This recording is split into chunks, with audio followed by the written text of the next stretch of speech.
नमस्कार। आज मैं आपको कार्तिक महीने के आखिरी के 5 दिनों में सुनने जाने वाली भीखम की कथा सुनाती हूँ। चलो शुरू करते हैं। एक साहूकार के बेटे की बहू थी, जो सुबह उठकर कार्तिक के महीने में रोजाना गंगा जी नहाने जाती थी। पराये पुरुष का मुंह नहीं देखती थी। एक राजा का लड़का था, जब भी रोजाना गंगा नहाने जाता, सोचता कि मैं इतनी सुबह नहाने आता हूँ तो भी मेरे से पहले कौन नहा लेता है। 5 दिन कार्तिक के रह गए। उस दिन साहूकार की बहू तो नहाकर जा रही थी। राजा का बेटा आ रहा था। हुक्का सुनकर वह जल्दी जल्दी जाने लगी, तो उसकी माला मोचड़ी टूटकर गिर गई। राजा आया, उसने सोचा माला मोचड़ी इतनी सुंदर है तो पहनने वाली कितनी सुंदर होगी। सारी नगरी में हेलो फिरा दिया कि जिसकी माला मोचड़ी है वह मेरे पास 5 दिन आएगी, तब मैं उसकी माला मोचड़ी दूंगा। साहूकार के बेटे की बहू ने कहलवा दिया, मैं 5 दिन आऊंगी, पर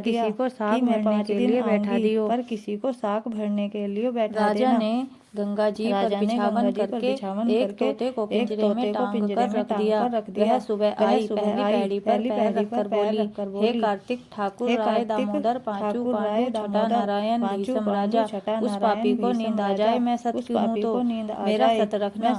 राजा को नींद आ गई, वह नहा धोकर जाने लगी तो तोते से बोली कि सुआ सुआ सुबता गल घालूंगी हार, साक भरियो मेरा वीरो। सुआ बोला कि कोई वीर भी साक भर सकता है। तब वह बोली, सुआ सुआ सुबता पग घालूंगी नेवर, साक भरियो मेरा देवर। सुआ ने कहा, अच्छा भाभी, मैं साक भरूंगा। वह तो कहकर चली गई। राजा घबराकर उठा, सुआ से पूछा कि सुआ सुआ वह आई थी कैसी थी। सुआ बोला, आभा सी बिजनी, होली सी झल, केला सी कामनी, गुलाब सा रंग। राजा ने सोचा कि कल मैं अपनी उंगली चीर के बैठ जाऊंगा तो नींद नहीं आएगी। दूसरे दिन राजा उंगली चीर के बैठ गया। वह आई, उसने वैसे ही प्रार्थना की। बस राजा को नींद आ गई, जाने लगी। सुआ से साक भरा दी। राजा ने उठते ही फिर पूछा, सुआ वह आई थी। सुआ ने कल जैसा ही जवाब दे दिया। उसने सोचा, कल मैं आँख में मिर्ची डालकर बैठ जाऊंगा। तीसरे दिन राजा आँख में मिर्च डालकर बैठ गया। सारी रात हाय हाय करके बिताई। वह आई, उसने वैसे ही प्रार्थना की। राजा को नींद आ गई। नहा के सुआ से साक भराकर चली गई। राजा ने सोचा कि कल मैं कांटों की सेज बिछाकर बैठूंगा। चौथे दिन वह कांटों की सेज बिछाकर बैठ गया। हाय हाय करता रहा, पर जब वह आई तो उसको नींद आ गई।